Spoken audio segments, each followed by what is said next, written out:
تو آگے اللہ تعالیٰ اس کا ذکر فرما رہے ہیں. اعوذ باللہ من الشیطان الرجیم بسم اللہ الرحمن الرحیم یا اہل الکتاب لم تحاجون فی ابراہیم وما انزلت التوراة والانجیل الا من بعدہ افلا تعقلون ها أنتم هؤلاء حاججتم فيما لكم به علم فلم تحاجون فيما ليس لكم به علم والله يعلم وأنتم لا تعلمون ما كان إبراهيم يهوديا ولا نصرانيا ولكن كان حنيفا مسلما وما كان من المشركين إن أولى الناس بإبراهيم للذين اتبعوه وهذا النبي والذين آمنوا والله ولي المؤمنين ودت طائفة من أهل الكتاب لو يضلونكم وما يضلون إلا أنفسهم وما يشعرون يا أهل الكتاب لم تكفرون بآيات الله وأنتم تشهدون يا أهل الكتاب لم تلبسون الحق بالباطل وتكتمون الحق وأنتم تعلمون. آیات کا ترجمہ یہ ہے: اے اہل کتاب، تم ابراہیم کے بارے میں کیوں بحث کرتے ہو، حالانکہ تورات اور انجیل ان کے بعد ہی تو نازل ہوئی تھی؟ کیا تمہیں اتنی بھی سمجھ نہیں ہے؟ دیکھو، یہ تم ہی تو ہو جنہوں نے ان معاملات میں اپنی سی بحث کر لی ہے جن کا تمہیں کچھ نہ کچھ علم تھا. اب ان معاملات میں کیوں بحث کرتے ہو جن کا تمہیں سرے سے کوئی علم ہی نہیں ہے؟ اللہ جانتا ہے اور تم نہیں جانتے. ابراہیم نہ یہودی تھے نہ نصرانی، بلکہ وہ تو سیدھے سیدھے مسلمان تھے اور شرک کرنے والوں میں کبھی شامل نہیں ہوئے. ابراہیم کے ساتھ تعلق کے سب سے زیادہ حقدار وہ لوگ ہیں جنہوں نے ان کی پیروی کی، نیز یہ نبی آخر الزماں صلی اللہ علیہ وسلم، اور وہ لوگ ہیں جو ان پر ایمان لائے ہیں، اور اللہ مومنوں کا کارساز ہے. مسلمانوں، اہل کتاب کا ایک گروہ یہ چاہتا ہے کہ تم لوگوں کو گمراہ کر دے، حالانکہ وہ اپنے سوا کسی اور کو گمراہ نہیں کر رہے، اگرچہ انہیں اس کا احساس نہیں ہے. اہل کتاب، اللہ کی آیتوں کا کیوں انکار کرتے ہو، حالانکہ تم خود ان کے من جانب اللہ ہونے کے گواہ ہو. اے اہل کتاب، تم حق کو باطل کے ساتھ کیوں گڈمڈ کرتے ہو اور کیوں جان بوجھ کر حق بات کو چھپاتے ہو؟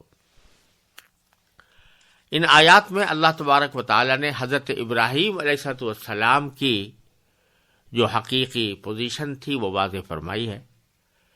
یہودی اور نصرانی جو یہ دعوے کیا کرتے تھے کہ ابراہیم علیہ السلام ہمارے مذہب سے تعلق رکھتے تھے، یہودی کہتے تھے ابراہیم علیہ السلام یہودی تھے، اور نصرانی کہتے تھے کہ حضرت ابراہیم علیہ السلام نصرانی تھے. اس احمقانہ بات کا اللہ تعالی نے ذکر فرمایا ہے کہ عقل سے بھی ذرا کام لو تو تورات انجیل دونوں حضرت ابراہیم علیہ السلام کے بہت عرصے کے بعد نازل ہوئی تھیں. یعنی عام طور سے یہودی ان کو کہا جاتا ہے جو تورات کے پیروکار ہوتے ہیں، اور نصرانی ان کو کہا جاتا ہے جو ناصرہ شہر میں حضرت مسیح علیہ السلام پیدا ہوئے تھے ان کی طرف منسوب ہیں. تو یہ دونوں واقعات، تورات کا نزول، انجیل کا اترنا اور حضرت مسیح علیہ السلام کا دنیا میں تشریف لانا، یہ ساری باتیں تو حضرت ابراہیم علیہ السلام کے صدیوں بعد کی ہیں. تو پھر تم یہ کیسے کہتے ہو کہ وہ یہودی تھے یا نصرانی تھے؟ تو فرمایا یا اہل کتاب لم تحاجون فی ابراہیم، تم ابراہیم کے بارے میں کیوں بحث کرتے ہو؟ وما انزلت التوراۃ والانجیل، اور حالانکہ تورات اور انجیل نازل نہیں کی گئی الا من بعدہ، مگر حضرت ابراہیم علیہ السلام کے بعد. افلا تعقلون، تو کیا تمہیں اتنی بھی سمجھ نہیں ہے کہ حضرت ابراہیم علیہ السلام کو منسوب کرو کسی ایسے مذہب کی طرف جو ان کے صدیوں بعد پیدا ہوا۔ پھر فرمایا ہاں انتم ہؤلائی، دیکھو یہ تم ہی تو ہو، حاججتم فیما لکم بہ علم، جنہوں نے ان معاملات میں اپنی سی بحث کر لی ہے جن کا تمہیں کچھ نہ کچھ علم تھا۔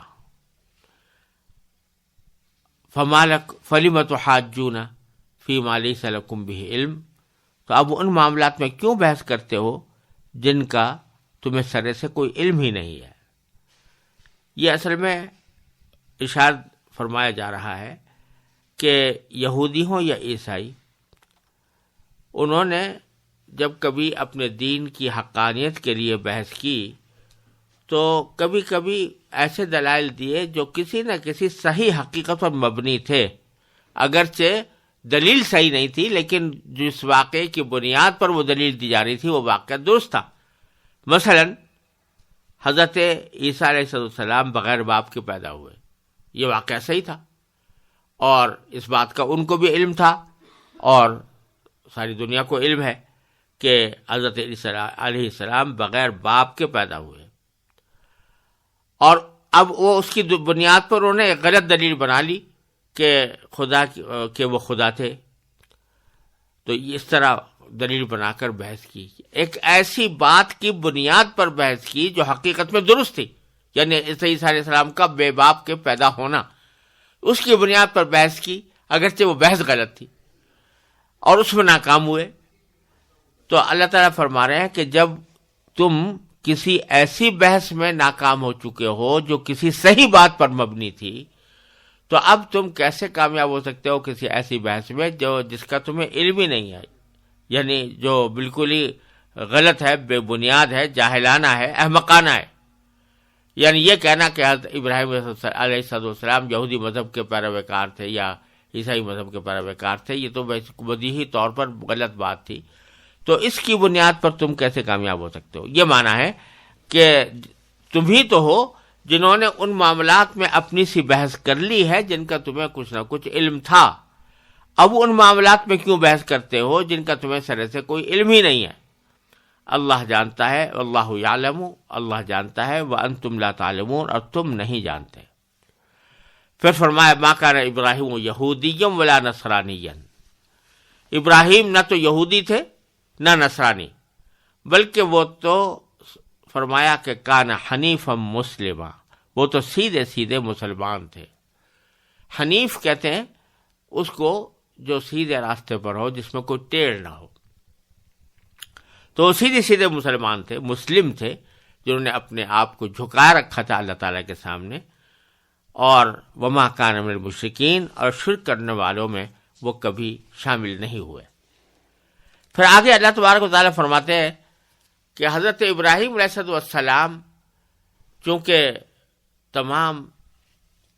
بنی اسرائیل کے پیغمبروں کے بھی اور بنی اسرائیل کے بھی جد امجد تھے، اور ادھر مشرکین عرب بھی حضرت اسماعیل علیہ السلام کی اولاد سے جو پیدا ہوئے تھے ان کے بھی جد امجد تھے، تو حضرت ابراہیم علیہ السلام کی بزرگی پر، ان کے تقدس پر،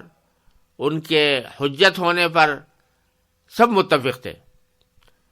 مشرکین عرب بھی، یہودی بھی اور نصرانی بھی، اور ہر ایک ان کو اپنی طرف کھینچتا تھا، یعنی ہر ایک کہتا تھا کہ وہ ہمارے مذہب کے حامی تھے۔ تو اللہ تعالیٰ اس کی تردید کر کے فرماتے ہیں ان اول الناس بابراہیم، ابراہیم کے ساتھ تعلق کے سب سے زیادہ حقدار کون ہے؟ للذین اتبعوہ، وہ ہیں جنہوں نے ان کی پیروی کی۔ وہ تو ہمیشہ توحید ہی کی تعلیم دیتے رہے، بت پرستی کے خلاف لڑتے رہے، اور اس کے راستے میں انہوں نے بہت سی تکلیفیں بھی اٹھائیں، تو وہ جنہوں نے ان کی پیروی کی، ان کی بنیادی دعوت کے معاملے میں وہ ہیں حقدار ان کے ساتھ تعلق رکھنے کے۔ وہذا النبی، اور نیز یہ نبی یعنی نبی آخر الزماں محمد مصطفیٰ صلی اللہ علیہ وسلم، یہ زیادہ حقدار ہیں ان سے تعلق کے دعویٰ کرنے کے۔ والذین آمنوا، اور وہ لوگ جو حضرت محمد مصطفیٰ صلی اللہ علیہ وسلم پر ایمان لائے ہیں، وہ بھی زیادہ حقدار ہیں ان کے ساتھ تعلق کا اظہار کرنے کے۔ واللہ ولی المؤمنین، اور اللہ مومنوں کا کارساز ہے، مومنوں کی بگڑی بنانے والا ہے۔ پھر آگے مسلمانوں سے خطاب کرتے ہوئے اللہ تعالیٰ نے مسلمانوں کو متنبہ فرمایا ہے کہ وہ اہل کتاب کی بعض اوقات سازشیں ان کی ایسی ہوتی ہیں کہ جو تمہیں گمراہی کی طرف مائل نہ کر دے، تو ان سازشوں سے خبردار رہنا۔ تو فرمایا وَدَّتْ طَائِفَةٌ مِّنْ اہل الکتاب، اہل کتاب کا ایک گروہ یہ چاہتا ہے کہ لَوْ يُضِلُّونَكُمْ، کہ تم لوگوں کو گمراہ کر دیں۔ آگے فرمایا بارے تعالیٰ وَمَا يُضِلُّونَ إِلَّا أَنفُسَهُمْ، حقیقت میں تو وہ اور کسی کو گمراہ نہیں کر رہے سوائے اپنے آپ کے۔ وَمَا يَشْعُرُونَ، اگرچہ ان کو اس کا احساس نہیں ہے۔ پھر اللہ تعالیٰ دوبارہ مصفحانہ، مخلصانہ اور ناصحانہ انداز میں اہل کتاب سے خطاب فرماتے ہیں کہ یا اہل الکتاب، اے اہل کتاب، لم تلبسون الحق بالباطل، تم حق کو باطل کے ساتھ کیوں گڑبڑ کرتے ہو؟ وتکتمون الحق، اور کیوں جان بوجھ کر حق بات کو چھپاتے ہو؟ وانتم تعلمون، جبکہ تم جانتے ہو کہ ہم حقیقت کو چھپا رہے ہیں۔ کیوں ایسا کرتے ہو؟ یہ ایسا کرنا تمہارے لیے کس طرح دنیا اور آخرت میں کارآمد ہو سکتا ہے؟ تو یہ کہ ناصحانہ انداز میں اللہ تبارک و تعالی نے ان کو نصیحت بھی فرما دی کہ تمہیں ایسا نہیں کرنا چاہیے، خود سوچنا چاہیے، تم اپنے پاؤں پر کلاڑی مار رہے ہو، اپنا ہی نقصان کر رہے ہو حق کو باطل کے ساتھ گڑبڑ کرنے کے۔ حق کو باطل کے ساتھ گڑبڑ کرنے کے معنی ان کے حق میں یہ ہے کہ انہوں نے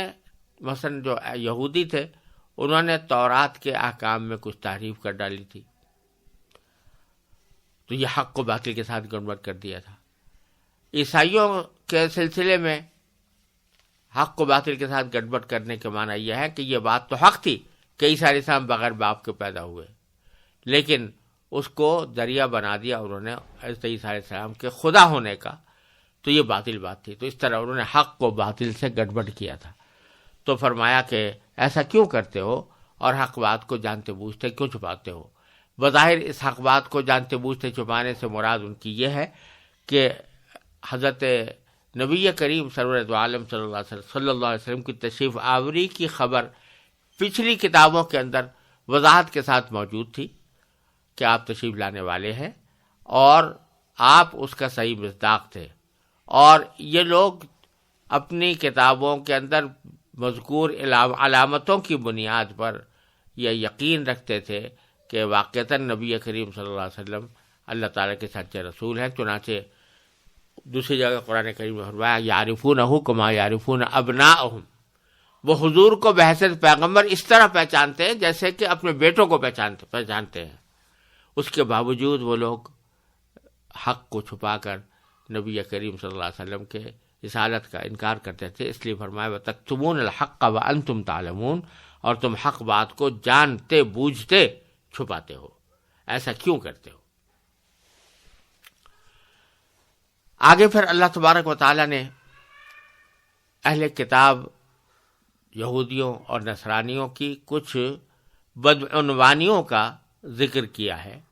اور بعض ایسی سازشوں کا بھی ذکر فرمایا ہے کہ جو مسلمانوں کے خلاف کیا کرتے تھے۔ چنانچہ ارشاد ہے اعوذ باللہ من الشیطان الرجیم بسم اللہ الرحمن الرحیم وقالت طائفة من أهل الكتاب آمنوا بالذي أنزل على الذين آمنوا وجه النهار وإذا واكفروا آخره وقالت طائفة من أهل الكتاب آمنوا بالذي أنزل على الذين آمنوا وجه النهار واكفروا آخره لعلهم يرجعون ولا تؤمنوا إلا لمن تبع دينكم قل إن الهدى هدى الله أن يؤتى أحد مثل ما أوتيتم أو يحاجوكم عند ربكم قل إن الفضل بيد الله يؤتيه من يشاء والله واسع عليم يختص برحمته من يشاء والله ذو الفضل العظيم ومن أهل الكتاب من إن تأمنه بقنطار يؤده إليك ومنهم من إن تأمنه بدينار لا يؤده إليك إلا ما دمت عليه قائما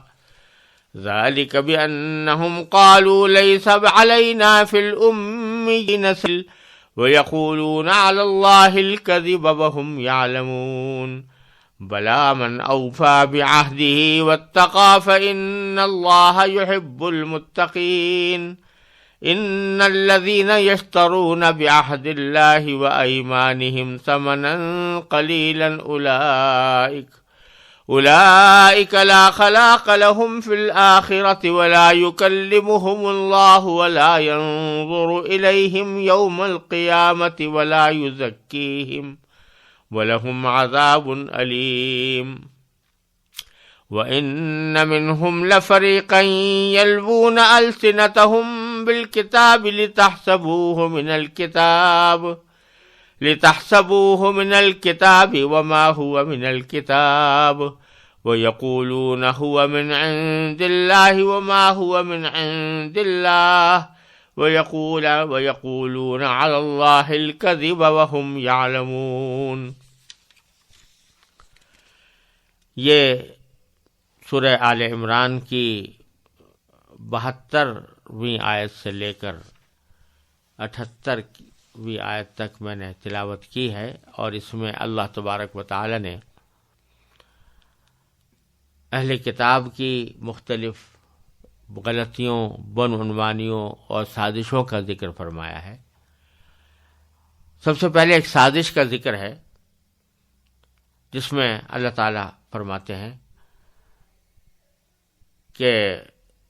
اہل کتاب کے ایک گروہ نے ایک دوسرے سے کہا ہے کہ جو کلام مسلمانوں پر نازل کیا گیا ہے اس پر دن کے شروع میں تو ایمان لے آؤ اور دن کے آخری حصے میں اس سے انکار کر دینا، شاید اس طرح مسلمان بھی اپنے دین سے پھر جائیں، مگر دل سے ان لوگوں کے سوا کسی کی نہ ماننا جو تمہارے دین کے متبع ہیں. اے محمد صلی اللہ علیہ وسلم، آپ ان سے کہہ دیجئے کہ ہدایت تو وہی ہدایت ہے جو اللہ کی دی ہوئی ہو. یہ ساری باتیں تم اس ضد میں کر رہے ہو کہ کسی کو اس جیسی چیز یعنی نبوت اور آسمانی کتاب کیوں مل گئی جیسی کبھی تمہیں دی گئی تھی، یا یہ مسلمان تمہارے رب کے آگے تم پر کیوں غالب آ گئے. آپ کہہ دیجئے کہ فضیلت تمام تر اللہ کے ہاتھ میں ہے، وہ جس کو چاہتا ہے دے دیتا ہے، اور اللہ بڑی وسعت والا ہے، ہر چیز کا علم رکھتا ہے. وہ اپنی رحمت کے لیے جس کو چاہتا ہے خاص طور پر منتخب کر لیتا ہے، اور اللہ فضل عظیم کا مالک ہے. اہل کتاب میں کچھ لوگ تو ایسے ہیں کہ اگر تم ان کے پاس دولت کا ایک ڈھیر بھی امانت کے طور پر رکھوا دو تو وہ تمہیں واپس کر دیں گے، اور انہی میں سے کچھ ایسے بھی ہیں کہ اگر ایک دینار کی امانت بھی ان کے پاس رکھواؤ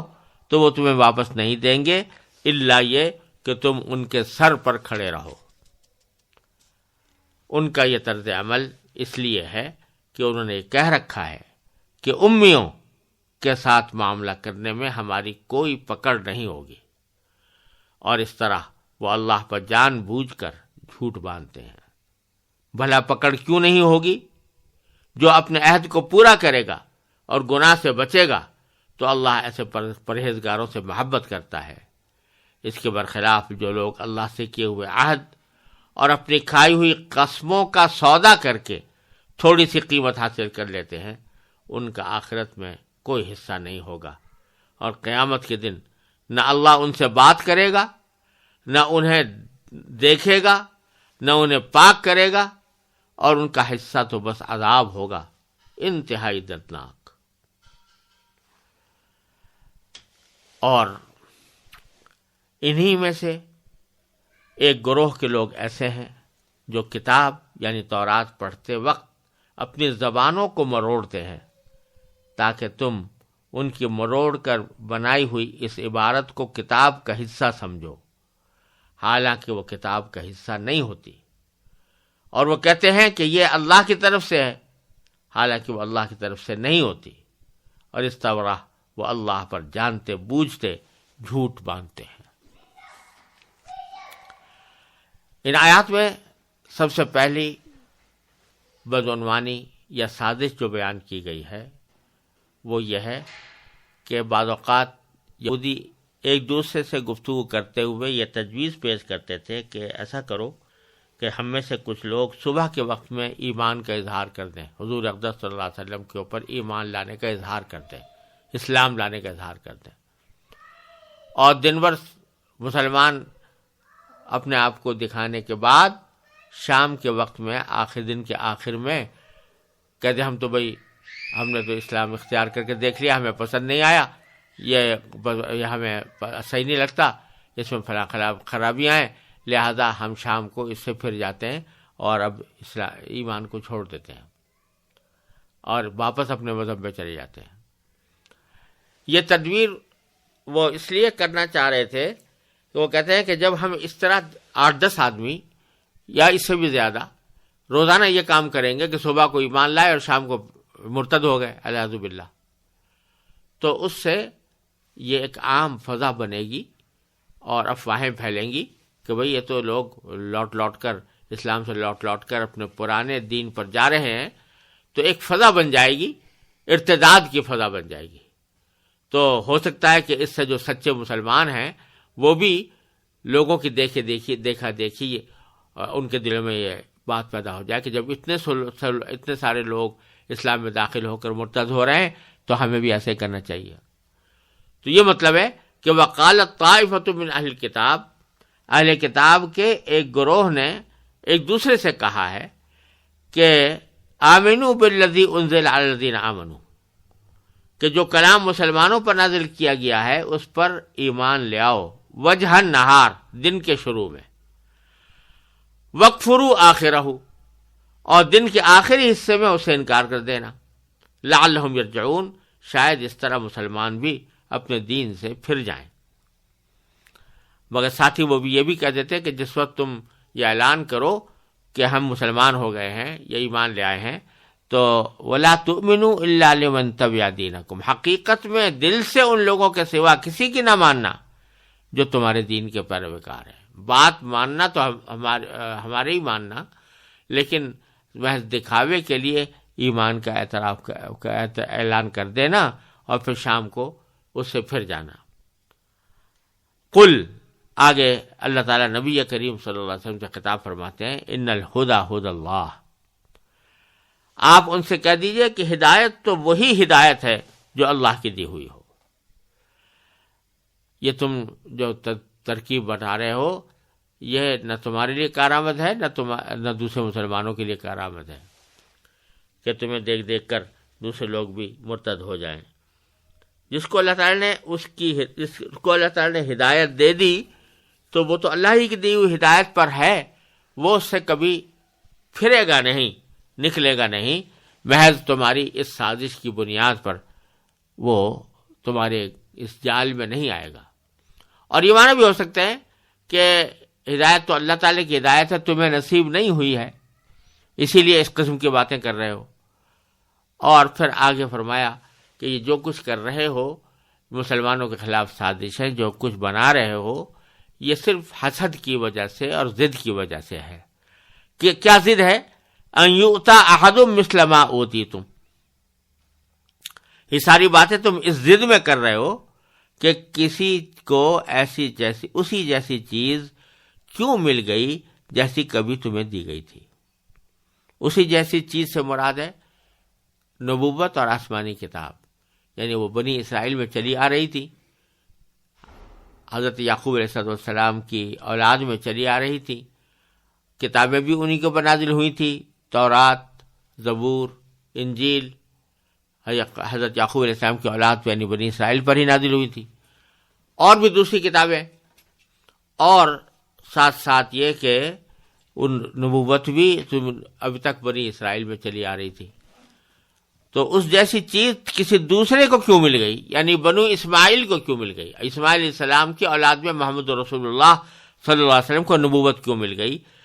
یہ ضد اور یہ حسد ہے تمہیں کہ یہ ساری باتیں تم اس ضد میں کر رہے ہو کہ کسی کو اس جیسی چیز یعنی نبوت اور آسمانی کتاب کیوں مل گئی جیسی کبھی تمہیں دی گئی تھی. مسلما آمنتم، مسلما اوتی تم. یا دوسری ضد یہ ہے کہ او یحاجوکم عند ربکم، کہ یہ لوگ یعنی مسلمان تمہارے رب کے آگے تم پر غالب کیوں آ گئے؟ یعنی ان کی بات پھیل رہی ہے، ان کے پیغام کو قبول کیا جا رہا ہے،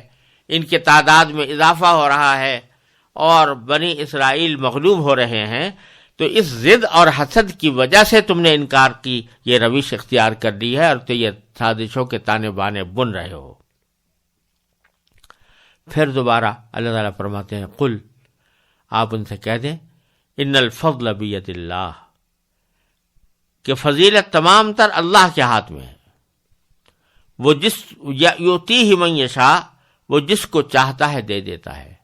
یہاں فضیلت سے ویسے تو عام الفاظ ہے، ہر قسم کی فضیلت اللہ کے قبضے میں ہے. وہ جس کو چاہتا ہے دیتا ہے. کسی کو علم دیا، کسی کو دولت دی، کسی کو شہرت دی، سب اللہ تعالیٰ کی عطا ہے. لیکن یہاں خاص طور پر اشارہ ہے نبوت اور رسالت کی طرف اور وحی کی طرف. یہ نبوت اور رسالت اللہ تعالیٰ کا ایک فضل ہے، ایک وحی جو ہے وہ اللہ تعالیٰ کا ایک کرم ہے جو اپنے بندوں پر نازل ہوتا ہے. تو وہ فضیلت اللہ تعالیٰ ہی کے ہاتھ میں ہے، وہ جس کو چاہتا دے دیتا ہے. اللہ تعالیٰ ہی منتخب فرماتا ہے کہ میں کس کو اپنا نبی بنانے کے لیے منتخب کروں، کس کے ذریعے اپنا پیغام دونوں تک پہنچاؤں. یہ اسی کا استحقاق ہے، وہی یہ فیصلہ کرتا ہے. وہ جس کو چاہتا ہے یہ دے دیتا ہے. واللہ واسع علیم، اور اللہ بڑی وسعت والا ہے، ہر چیز کا علم رکھتا ہے. یعنی چونکہ اللہ تعالیٰ کی رحمت بھی وسیع ہے اور علم بھی غیر متناہی ہے، اس لیے اللہ تبارک و تعالی اپنے علم سے منتخب فرماتے ہیں کہ کون شخص نبوت کا زیادہ حقدار ہے، یا نبوت کا نبوت کے لیے کون زیادہ موزوں ہے. یہ اللہ تعالیٰ ہی اپنے علم سے فیصلہ فرماتے ہیں. تمہاری خواہشات کی بنیاد پر یہ فیصلے نہیں ہوتے کہ تم اس پر جلنے لگو اور حسد کرنے لگو کہ اسرائیل کی اولاد میں کیوں نہیں آیا، نبی آخر الزماں کیوں نہیں آئے، اور اسماعیل علیہ السلام کی اولاد میں کیوں آ رہے ہیں. واللہ ذو الفضل العظیم، اور اللہ بڑے فضل عظیم کا مالک ہے. یختص برحمتہ من یشاء، اللہ تعالیٰ اپنی رحمت سے مخصوص کر لیتا ہے جس کو چاہتا ہے. واللہ ذو الفضل العظیم، اور اللہ فضل عظیم کا مالک ہے. پھر آگے اہل کتاب کا ذکر کرتے ہوئے اللہ تعالیٰ فرماتے ہیں کہ ان میں بھی سب لوگ ایک جیسے نہیں ہیں. بعض لوگ ایسے ہیں کہ جو اپنی زندگی کے عام اعمال میں دیانت کا مظاہرہ کرتے ہیں. یعنی اگر فرض کرو کسی اہل کتاب میں سے کسی شخص کے پاس تم بہت ڈھیر سارا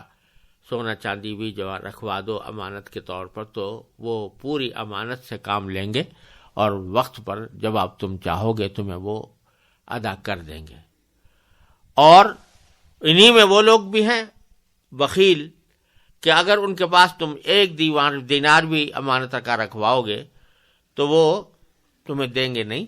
ہاں، سر پر کھڑے رہو، بار بار مطالبے کرتے رہو، وہ ٹال مٹول کرتے رہیں گے، بالآخر تمہاری مجبوری میں کسی وقت ادا کر دیں گے. تو مطلب یہ کہ بعض لوگ ان میں امانت دار بھی ہیں اور بعض خیانت کرنے والے بھی ہیں. تو ومن اہل کتاب، اہل کتاب میں سے ہی من ایسے لوگ ہیں جو ان تأمنہ بقنطار کہ اگر تم ان کے پاس دولت کا ایک ڈھیر بھی امانت کے طور پر رکھوا دو تو یؤدیہ الیک، تو وہ تمہیں واپس ادا کر دیں گے. ومنہم، اور انہی میں سے من کچھ ایسے ہیں کہ ان تأمنہ بدینار، کہ اگر تم ایک دینار کی امانت بھی ان کے پاس رکھواؤ، لا یؤدیہ الیک، تو وہ تمہیں واپس نہیں دیں گے. الا ما دمت علیہ قائمہ، الا یہ کہ تم ان کے سر پر کھڑے رہو. مطلب یہ کہ خود سے دینا تو چاہیں گے نہیں، بار بار کھڑے ہو کر تم ان کے سر پر مسلط ہو جاؤ، ان کے پیچھے پڑو، پیچھے لگو، تو ہو سکتا ہے کسی وقت دے دیں. اب آگے اللہ تبارک و تعالیٰ فرماتے ہیں کہ یہ جو مسلمانوں کے ساتھ یا غیر یہودیوں کے ساتھ ان کا جو یہ طرز عمل ہے کہ خیانت بھی کر لیتے ہیں، ان کے خلاف سازشیں بھی بن لیتے ہیں، ان کے خلاف کارروائیاں بھی کرتے ہیں، ان کو بعض اوقات دشمنی کا برتاؤ کا نشانہ بناتے ہیں. یہ کیوں ہے؟ اس کی وجہ کیا ہے؟ تو باری تعالیٰ آگے فرماتے ہیں کہ در حقیقت انہوں نے یہ عقیدہ بنایا ہوا ہے کہ اگر ہم امیوں کو یعنی غیر یہودی عربوں کو کوئی نقصان پہنچائیں گے تو اس میں ہماری کوئی پکڑ نہیں ہوگی. یہ اصل میں بائبل کے اندر بھی بہت سے احکام اس وقت جو تورات کے علماء قدیم، جن کو یہ لوگ تورات کہتے ہیں، اگرچہ اس میں بہت سی تعریف و ترمیم ہو گئی ہے، اس میں بھی یہ حکم موجود ہے کہ جو غیر یہودی ہیں، بنی اسرائیل سے باہر کے لوگ ہیں، ان کے ساتھ بڑا امتیازی سلوک اس میں کیا گیا ہے. اور بہت سے کام جو خود بنی اسرائیل کے ساتھ کرنے میں جائز نہیں سمجھے جاتے، وہ غیر بنی اسرائیل کے ساتھ، جن کو غیر قوموں سے تعبیر کرتی ہے بائبل، غیر قوموں، جنٹائل نیشنز، تو وہ ان کے بارے میں یہ کہا جاتا ہے کہ ان کے ساتھ معاملہ کرنا، بہت سی باتیں جو اپنے لوگوں کے ساتھ جائز نہیں ہیں ان کے ساتھ جائز ہے. مثلا سود کے معاملے کے بارے میں کہا گیا ہے کہ یہ یہودیوں سے تو سود لینا دینا آپس میں درست نہیں ہے، لیکن غیر قوموں سے لے سکتے ہو سود. تو یہ جو انہوں نے باتیں کر رکھی ہیں، تو یہ کہہ رہے ہیں کہ ہمیں اللہ تعالیٰ نے یہ کہہ دیا ہے کہ تم یہودیوں کے علاوہ جتنی قومیں ہیں، ان سے خاص طور سے عرب کے لوگ، تو ان کو اگر کوئی تکلیف پہنچاؤ گے یا ان کے مال میں کوئی خیانت کرو گے تو تمہاری کوئی پکڑ نہیں ہوگی. یہ کہہ رکھا انہوں نے. تو جب عقیدہ یہ بیٹھ گیا، دل میں یہ عقیدہ بیٹھ گیا کہ ان کو تکلیف پہنچانے سے ہمیں کوئی پکڑ نہیں ہوگی اور نہ ہمیں کوئی عذاب ہوگا، تو جو چاہیں پھر تکلیف پہنچا دیتے ہیں. تو فرمایا ذالک بانہم، یہ ان کا طرز عمل اس لیے ہے کہ قالو، انہوں نے یہ کہہ رکھا ہے کہ لیس علینا فی الامیین سبیل، ہمیں امیوں کے ساتھ معاملہ کرنے میں ہماری کوئی پکڑ نہیں ہوگی. امیوں سے مراد وہی غیر یہودی عرب ہیں، اور جیسا کہ پہلے بھی عرض کیا جا چکا ہے، چونکہ وہ لکھتے پڑھتے نہیں تھے اور نہ ان پر کوئی کتاب نازل ہوئی تھی، اس واسطے قرآن کریم نے جگہ جگہ ان کا امیین کے لفظ سے تذکرہ فرمایا ہے. تو فرمایا کہ یہ انہوں نے عقیدہ رکھا ہوا ہے کہ ان کے ساتھ اگر کوئی زیادتی کریں گے تو ان کے اوپر کوئی گناہ نہیں ہوگا، کوئی پکڑ اللہ تعالیٰ کی طرف سے نہیں ہوگی. باری تعالیٰ فرماتا ہے یقولون علی اللہ الکذب وہم یعلمون، یہ لوگ اللہ پر جھوٹی باتیں باندھتے ہیں حالانکہ ان کو صحیح بات کا علم ہوتا ہے. آگے یہ کہنا کہ ہم اللہ تعالیٰ کے حکم کے تحت اگر غیر قوم کے ساتھ کوئی زیادتی کریں تو ہماری کوئی پکڑ نہیں ہوگی، اس کی آگے اللہ تعالیٰ تردید فرماتے ہیں بھلا پکڑ کیوں نہیں ہوگی. آگے قاعدہ بیان فرماتے ہیں کہ قاعدہ یہ ہے کہ من اوفا بعہدہ واتقی، جو شخص بھی اپنے عہد کو پورا کرے گا اور گناہ سے بچے گا، فإن اللہ یحب المتقین، تو اللہ ایسے پرہیزگاروں سے محبت کرتا ہے۔ اس کے برخلاف ان الذین یشترون بعہد اللہ وایمانہم ثمنا قلیلا، جو لوگ اللہ سے کیے ہوئے عہد اور اپنی کھائی ہوئی قسموں کا سودا کر کے تھوڑی سی قیمت حاصل کر لیتے ہیں، ان کا اولئک لا خلاق لہم فی الآخرہ، ان کا آخرت میں کوئی حصہ نہیں ہوگا۔ یعنی یہ جو تم کہہ رہے ہو نا کہ کافروں غیر قوموں کے ساتھ ہم اگر کوئی زیادتی کریں تو ہماری کوئی پکڑ نہیں ہوگی، یہ اللہ تعالیٰ کے ساتھ تمہارے کیے ہوئے عہد کے بھی برخلاف ہے۔ اللہ تعالیٰ سے جو تم نے عہد کیا تھا کہ ہم تورات کے حقیقی احکام کو مانیں گے اور تورات کے احکام پر عمل کریں گے اور اس میں اپنی طرف سے کوئی گڑبڑ نہیں کریں گے، تو یہ سب تم جو کچھ کر رہے ہو یہ اس عہد کی خلاف ورزی ہے، اس لیے کر رہے ہو کہ چند دنیاوی مفادات حاصل کر لو۔ تو اپنے عہد اور اپنی کھائی ہوئی قسموں کا سودا کر کے تھوڑی سی قیمت جو لوگ حاصل کر لیتے ہیں، تو خوب سمجھ لو کہ اولئک لا خلاق لہم فی الآخرہ، ان کا آخرت میں کوئی حصہ نہیں ہوگا۔ ولا یکلمہ اللہ، اور اللہ ان سے بات بھی نہیں کرے گا۔ ولا ینظر الیہم، اور ان کی طرف رحمت کی نظر سے یا رعایت کی نظر سے دیکھے گا بھی نہیں قیامت کے دن۔ ولا یزکیہم، اور نہ انہیں پاک کرے گا۔ پاک کرنے کا معنی یہاں یہ ہے کہ جو اہل ایمان ہیں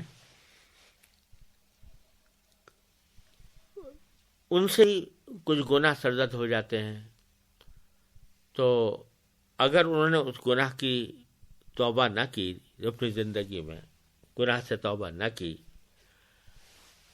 یا اللہ تعالیٰ نے ان کو معاف نہ کیا زندگی میں، تو وہ گناہ کی سزا بھگتنے کے لیے ان کو بھی جہنم میں جانا ہوگا۔ لیکن قرآن کریم سے بھی یہ معلوم ہوتا ہے اور احادیث نبوی اعلیٰ صاحب الصلاۃ والسلام سے بھی یہ بات معلوم ہوتی ہے کہ ایسے صاحب ایمان جو اپنی کسی بدعملی کی وجہ سے جہنم میں گئے ہوں، ان کو ہمیشہ جہنم میں نہیں رکھا جائے گا، بلکہ ان کو وہاں سے پاک صاف کر کے جنت میں داخل کیا جائے گا۔ تو تزکیہ یہاں پر اس سیاق میں ہے، یعنی اللہ تعالیٰ ان کی طرف دیکھے گا بھی نہیں قیامت کے دن، اور انہیں پاک صاف بھی نہیں بنائے گا، پاکیزہ بھی نہیں بنائے گا، جیسا کہ اہل ایمان کو بنانے کی ذکر کی خبر دی گئی ہے۔ وَلَهُمْ عَذَابٌ عَلِيمٌ، اور ایسے لوگوں کے لیے بڑا عذاب ہوگا، عذاب ہی عذاب ہوگا، علیم انتہائی دردناک۔ پھر آگے ایک اور بدعنوانی کا ذکر اللہ تعالیٰ نے اس طرح فرمایا ہے کہ جو کتاب اللہ میں یعنی تورات میں وہ جو کچھ ترمیم اور تحریف کرتے تھے اس کا ذکر ہے کہ وَإِنَّ مِنْهُمْ لَفَرِيقًا، کہ انہی لوگوں میں سے ایک گروہ وہ ہے کہ وہ یلوون السنتہم بالکتاب، وہ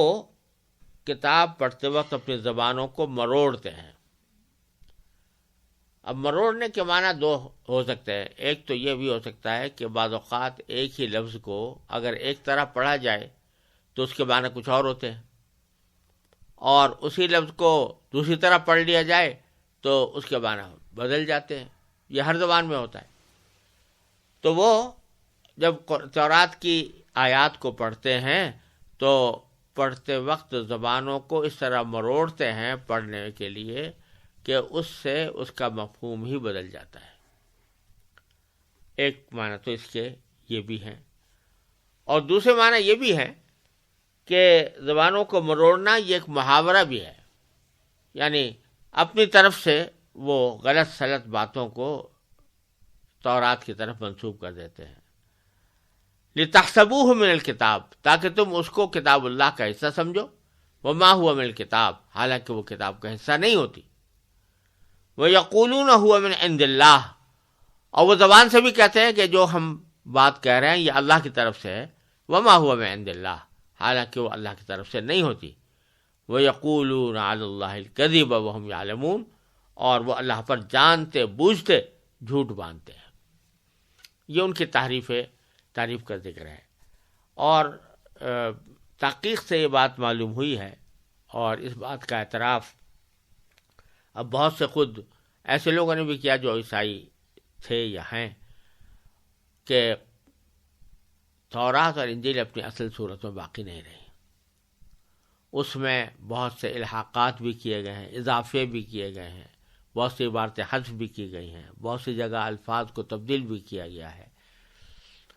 تو یہ بات اب تقریباً علم نشرہ ہو چکی ہے کہ انہوں نے تحریف کی ہے، اور یہ تحریف صرف معنی ہی میں نہیں، لفظی بھی ہے۔ یعنی بعض لوگ یہ کہتے ہیں کہ انہوں نے تحریف تو کی تھی مگر تعریف معنوی کی تھی۔ تعریف معنوی کے معنی یہ ہے کہ الفاظ تو انہوں نے نہیں بدلے تو اللہ کے کلام کے، لیکن اس کی تفسیر اس طرح کی، اس کی تعویل ایسی کی کہ جو اصل مراد کے خلاف تھی۔ اس کو تعریف معنوی کہتے ہیں۔ تو بعض حضرات کہتے ہیں کہ صرف تعریف معنوی کی انہوں نے، تعریف لفظی نہیں کی، لیکن حقیقت یہ ہے کہ تعریف لفظی بھی کی ہے۔ اور اس موضوع پر حضرت مولانا رحمۃ اللہ صاحب کیرانوی رحمۃ اللہ علیہ کی متعدد کتابیں ہیں، جن میں سے ایک کتاب اظہار الحق بڑی معرکۃ الآراء کتاب ہے، اور اس میں انہوں نے تحریف کا بالکل واضح ثبوت فراہم کیا ہے، اور اس کی شرح و تحقیق بندے کے قلم سے بائبل سے قرآن تک کے نام سے شائع ہو گئی ہے، اور اب اس کا دوسرا ایڈیشن میں اضافات کے ساتھ شائع ہو رہا ہے۔ اس میں یہ تفصیل موجود ہے کہ یہود و نصارہ نے کس طرح کی تعریفات اپنی کتابوں میں کی ہیں۔ اعوذ باللہ من الشیطان الرجیم، بسم اللہ الرحمن الرحیم، ما كان لبشر أن يؤتيه الله الكتاب والحكم والنبوة ثم يقول للناس كونوا عبادا لي من دون الله ولكن كونوا ربانيين بما كنتم تعلمون الكتاب وبما كنتم تدرسون ولا يأمركم أن تتخذوا الملائكة والنبيين أربابا أيأمركم بالكفر بعد إذ أنتم مسلمون وإذ أخذ الله ميثاق النبيين لما آتيتكم من كتاب وحكمة ثم جاءكم رسول مصدق لما معكم لتؤمنن به ولتنصرنه قال أأقررتم وأخذتم على ذلكم إصري قالوا أقررنا قال فاشهدوا وأنا معكم من الشاهدين فمن تولى بعد ذلك فأولئك هم الفاسقون أفغير دين الله يبغون وله أسلم من في السماوات والأرض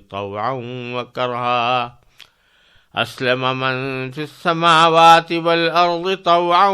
وكرها وإليه يرجعون قل آمنا بالله وما أنزل علينا وما أنزل على إبراهيم وإسماعيل وإسحاق ويعقوب والأسباط وما أوتي موسى وعيسى والنبيون من ربهم لا نفرق بين أحد منهم ونحن له مسلمون ومن يبتغ غير الإسلام دينا فلن يقبل منه وهو في الآخرة من الخاسرين۔ ان آیات کا پس منظر یہ ہے کہ عیسائیوں کے اس وفد نے جو نجران سے نبی کریم صلی اللہ علیہ وسلم کی خدمت میں حاضر ہوا تھا، اور جس نے اپنے مذہب کی سچائی کے سلسلے میں حضور اقدس صلی اللہ علیہ وسلم سے گفتگو کی تھی، اسی نے ایک مرحلے پر یہ کہا تھا کہ اے محمد صلی اللہ علیہ وسلم، کیا تم یہ چاہتے ہو کہ ہم تمہاری اسی طرح پرستش کرنے لگیں جیسے نصارہ عیسیٰ ابن مریم کو پوجتے ہیں؟ تو آپ نے ظاہر یہ فرمایا معاذ اللہ کہ ہم غیر اللہ کی بندگی کریں یا دوسروں کو اس کی دعوت دیں، حق تعالیٰ نے ہم کو اس کام کے لیے نہیں بھیجا۔ تو وہ حضور اقدس صلی اللہ علیہ وسلم کا یہ جواب کہ اس جواب کی تائید میں یہ آیات کریمہ آئی ہیں، اور ان کا اسی سلسلے کلام سے تعلق ہے جو پہلے سے چلا آ رہا ہے۔ ان میں چونکہ کوئی یا اس کا ترجمہ بالکل واضح ہے اور اس میں کسی مزید تشریح کی حاجت نہیں ہے، اس لیے یہاں میں ان آیات کے ترجمے پر اکتفا کرتا ہوں۔ فرمایا ما کان لبشر ان یؤتیہ اللہ الکتاب والحکم والنبوہ، یہ کسی بشر کا کام نہیں کہ اللہ تو اسے کتاب اور حکمت اور نبوت عطا کرے اور وہ اس کے باوجود لوگوں سے کہے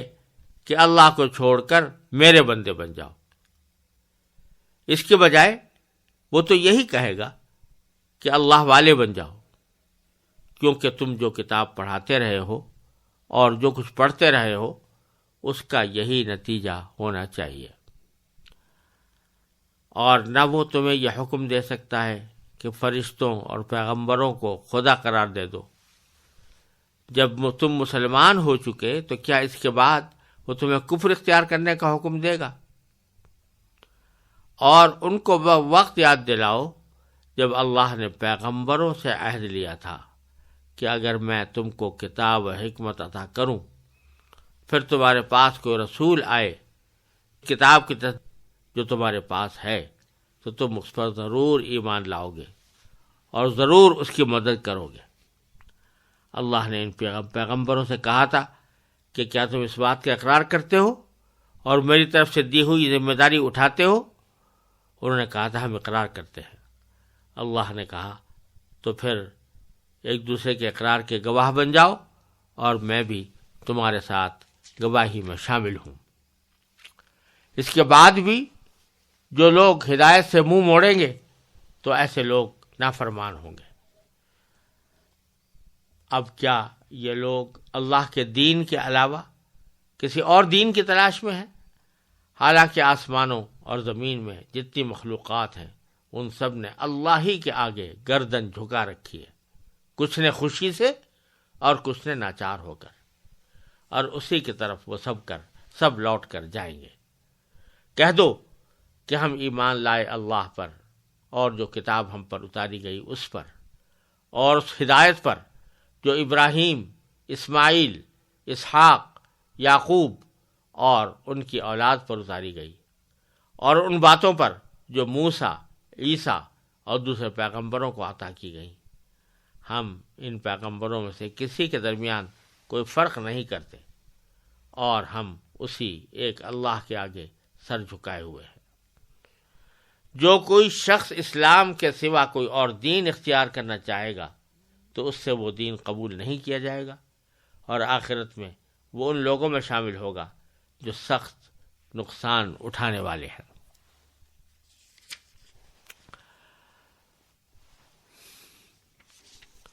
ان آیات میں جو مضامین بیان فرمائے گئے ہیں وہ بالکل واضح ہیں، اور ان میں کسی تفسیر کی حاجت نہیں ہے کہ اللہ تبارک و تعالیٰ فرما رہے ہیں کہ تم نے جو یہ دعویٰ کیا کہ رسول اللہ صلی اللہ علیہ وسلم چاہتے ہیں کہ ان کی پرستش کی جائے، کوئی بھی سچا پیغمبر کبھی بھی اپنے ماننے والوں کو اپنی پرستش کا حکم نہیں دے سکتا، کیونکہ اللہ تعالیٰ جب کسی کو کتاب اور حکمت اور نبوت عطا فرماتا ہے تو وہ اس کو چھوڑ کر یہ کیسے کہہ سکتا ہے کہ میرے بندے بن جاؤ؟ ہاں، وہ تو یہ کہتا ہے کہ ربانیین بن جاؤ، کونو ربانیین، یعنی اللہ والے بن جاؤ، اللہ تعالیٰ کے ساتھ تعلق رکھنے والے بن جاؤ۔ اس لیے کہ جو کتاب تم پڑھاتے رہو، جو کچھ پڑھتے رہو، اس کا نتیجہ یہی ہونا چاہیے کہ تم اللہ والے بن جاؤ، اور وہ تمہیں کبھی اس بات کا حکم نہیں دے دے گا کہ ملائکہ کو، فرشتوں کو یا نبیوں کو اپنا رب بناؤ۔ اس میں ایک جملہ اور ہے جو قابل ذکر ہے، جس کی تشریح قابل ذکر ہے، کہ اللہ تعالیٰ نے فرمایا کہ لہو اسلم من فی السماوات والارض، اسی کے لیے، اسی کے آگے گردن جھکا رکھی ہے ہر اس چیز نے جو آسمانوں میں ہے اور زمین میں ہے، طوعا و کرہن، کچھ نے خوشی سے اور کچھ نے ناچار ہو کر۔ اس کا مطلب یہ ہے کہ اللہ تعالیٰ کے جو احکام ہیں جو اس نے اپنی مخلوقات کو دیے ہیں وہ دو قسم کے ہیں۔ ایک تو تشریعی قسم کے احکام ہیں، جیسے کہ ہمیں کہا گیا کہ نماز پڑھو، روزہ رکھو، زکوٰۃ دو وغیرہ، یہ تشریعی احکام ہیں۔ اور ایک احکام وہ ہے جو تکوینی ہے، یعنی اللہ تعالیٰ نے مثلا سمندر کو یہ حکم دیا ہوا ہے کہ وہ بہتا رہے، پہاڑ کو یہ حکم دیا ہے کہ وہ کھڑا رہے، بادلوں کو حکم دیا کہ وہ ایک جگہ سے دوسری جگہ جا کر مے برسائیں وغیرہ۔ یہ جو تکوینی احکام ہیں جو کائنات کے سلسلے میں ہیں، یہ جس کو بھی حکم دیا گیا ہے وہ اس حکم کو ماننے پر مجبور ہے، اس کے ہاتھ میں اختیار ہی نہیں ہے۔ یہ معنی ہے کرہن کے، یعنی یہ نہیں ہو سکتا کہ اللہ تعالیٰ سورج سے کہے کہ تم چلو اور وہ رک جائے، زمین سے کہے کہ تم حرکت کرو اور وہ رک جائے۔ اللہ تعالیٰ کے حکم کی وہ خلاف ورزی کر ہی نہیں سکتے، یہ معنی ہے کرہن کے۔ اور طوعاً کے معنی یہ ہے کہ مثلا عام طور سے تشریعی احکام جو بندے اللہ تعالیٰ کے تشریعی احکام کو مانتے ہیں، مثلا رمضان کے اندر ہم لوگ روزے رکھ رہے ہیں، یا رمضان کے بعد ہم زکوٰۃ ادا کریں یا حج کریں، تو یہ ہم اپنی خوشی سے کرتے ہیں۔ تو فرمایا کہ جتنی بھی آسمان و زمین کی مخلوقات ہیں وہ کچھ احکام کی تعمیل تو خوشی سے کرتی ہیں، جیسے کہ کوئی آدمی خوشی سے نماز پڑھتا ہے، اور کچھ وہ ناچار ہو کر یعنی مجبور ہو کر کرتی ہیں کہ ان کے پاس کوئی دوسرا راستہ ہی نہیں سوائے اللہ تعالیٰ کا حکم ماننے کے۔ تکوینی حکم جو اللہ تعالیٰ کے ہوتے ہیں وہ اب تمام کائنات کے لوگ اس کو ماننے پر مجبور ہوتے ہیں۔ اور پھر آخر میں اللہ تعالیٰ نے بالکل واضح اور دو ٹوک الفاظ میں فرما دیا کہ وَمَن يَبْتَغِي غَيْرَ الْإِسْلَامِ دِينًا، جو اسلام کے علاوہ کوئی اور دین تلاش کرے گا فَلَن يُقْبَلَ مِنْهُ، تو وہ اس سے قبول نہیں کیا جائے گا، وَهُوَ فِي الْآخِرَةِ مِنَ الْخَاسِرِينَ، اور وہ آخرت میں نقصان اٹھانے والوں میں شامل ہوگا۔ اعوذ باللہ من الشیطان الرجیم، بسم اللہ الرحمن الرحیم، کیف یہدی اللہ قوما کفروا بعد ایمانہم وشہدوا ان الرسول حق وجاءہم البینات واللہ لا یہدی القوم الظالمین، اولئک جزاؤہم ان علیہم لعنۃ اللہ والملائکۃ والناس اجمعین خالدین فیہا لا یخفف عنہم العذاب ولا هم ینظرون الا الذین تابوا من بعد ذلك واصلحوا فإن اللہ غفور رحیم، ان الذين كفروا بعد ایمانهم ثم ازدادوا كفرا لن تقبل توبتهم واولئك هم الضالون، ان الذين كفروا وماتوا وهم كفار فلن يقبل من احدهم ملء الارض ذهبا ولو افتدى به اولئک لهم عذاب علیم وما لهم من ناصرین۔ ان آیات کا پس منظر یہ ہے کہ بعض روایات سے معلوم ہوتا ہے کہ اہل کتاب کے کچھ لوگ اپنے ایمان اور اسلام کا اظہار کرنے کے بعد مرتد ہو کر چلے گئے تھے اور انہوں نے دوبارہ کفر اختیار کر لیا تھا، اور یہ عین ممکن ہے کہ پیچھے جو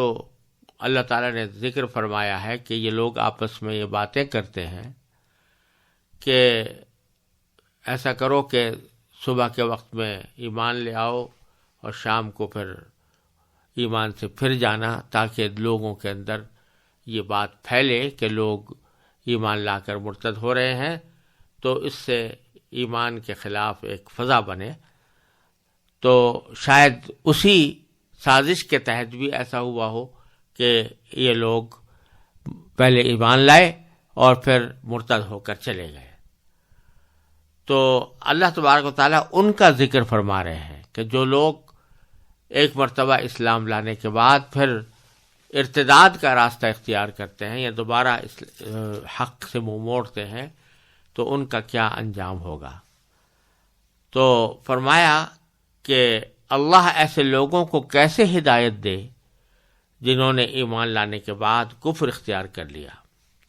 حالانکہ وہ گواہی دے چکے تھے کہ یہ رسول سچے ہیں اور ان کے پاس اس کے روشن دلائل بھی آ چکے تھے۔ اللہ ایسے ظالموں کو ہدایت نہیں دیا کرتا۔ ایسے لوگوں کی سزا یہ ہے کہ ان پر اللہ کی، فرشتوں کی اور تمام انسانوں کی پھٹکار ہے۔ اسی پھٹکار میں یہ ہمیشہ رہیں گے، نہ ان کے لیے عذاب ہلکا کیا جائے گا اور نہ انہیں کوئی مہلت دی جائے گی۔ البتہ جو لوگ اس سب کے بعد بھی توبہ کر کے اپنی اصلاح کر لیں تو بے شک اللہ بہت بخشنے والا، بڑا مہربان ہے۔ اس کے برخلاف جن لوگوں نے ایمان لانے کے بعد کفر اختیار کیا، پھر کفر میں بڑھتے ہی چلے گئے، ان کی توبہ ہرگز قبول نہ ہوگی۔ ایسے لوگ راستے سے بالکل ہی بھٹک چکے ہیں۔ جن لوگوں نے کفر اپنایا اور کافر ہونے کی حالت ہی میں مرے، ان میں سے کسی سے پوری زمین بھر کر بھی سونا قبول نہیں کیا جائے گا، خواہ وہ اپنی جان چھڑانے کے لیے اس کی پیشکش ہی کیوں نہ کریں۔ ان کا تو دردناک عذاب ہو کر رہے گا اور ان کو کسی قسم کے مددگار میسر نہیں آئیں گے۔ ان آیات کریمہ میں اللہ تبارک و تعالی نے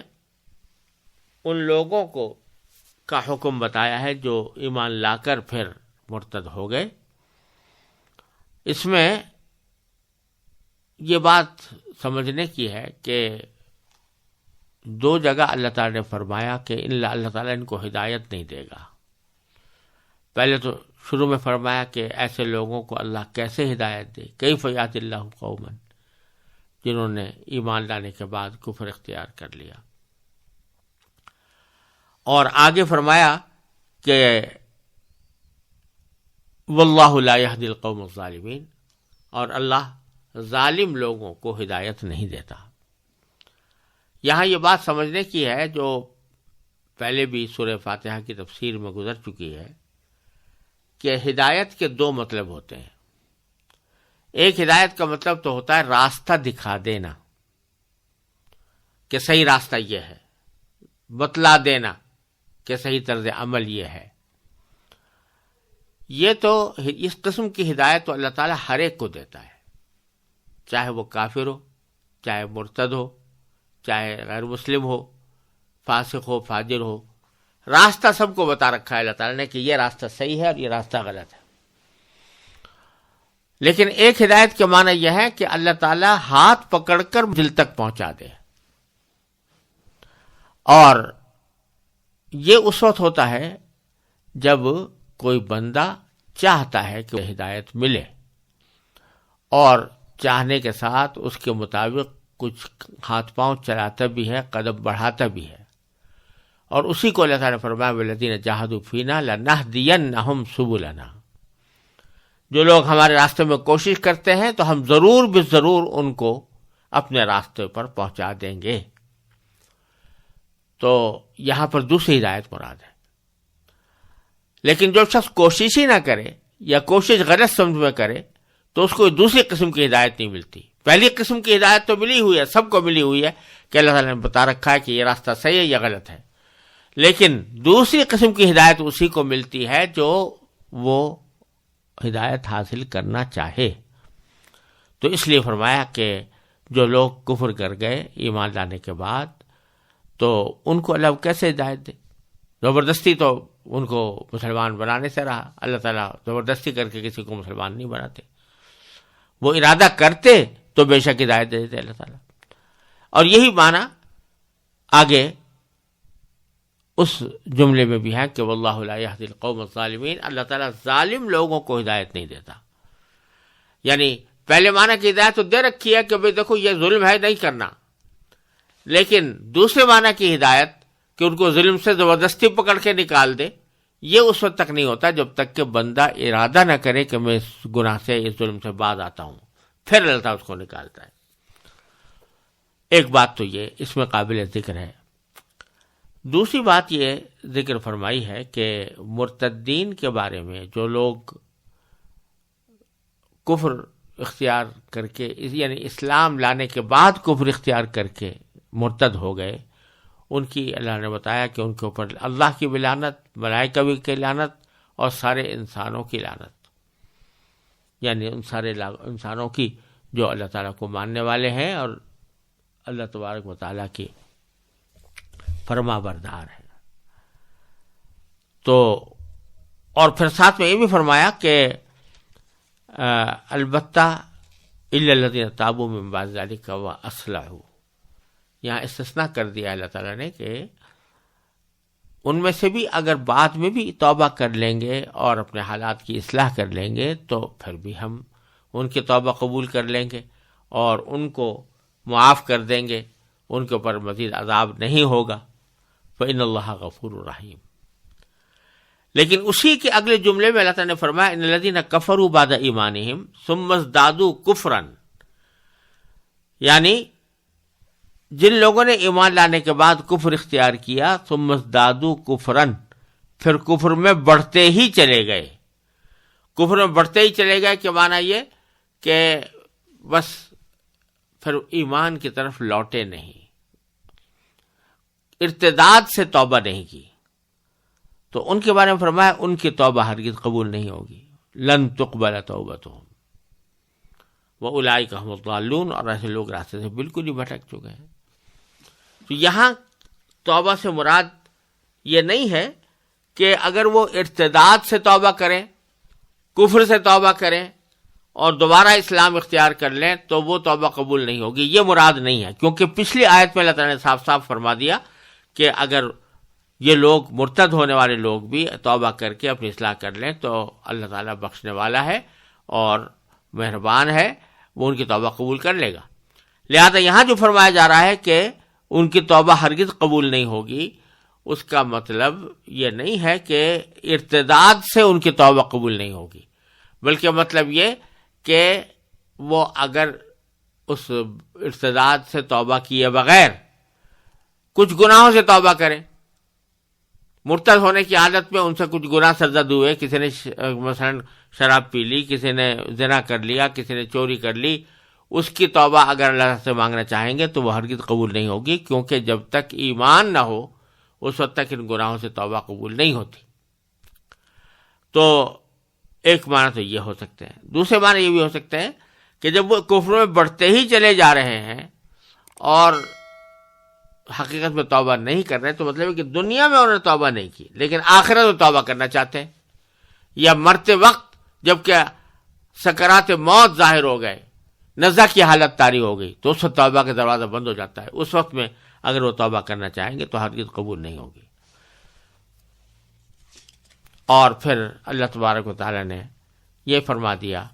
کہ یہ جو عذاب کفر کے اوپر اللہ تعالیٰ نے رکھا ہے یہ کسی طرح فدیہ وغیرہ دے کر ٹلنے والا نہیں ہے. ان الذین کفروا وماتوا وہم کفار، جن لوگوں نے کفر اپنایا اور کافر ہونے کی حالت ہی میں مرے، فلن یقبل من احدہم ملء الارض ذہبا، تو ان میں سے کسی سے پوری زمین بھر کر سونا بھی قبول نہیں کیا جائے گا. ولو افتدی بھی، خواہ وہ اپنی جان چھڑانے کے لیے اس کی پیشکش کیوں نہ کرے.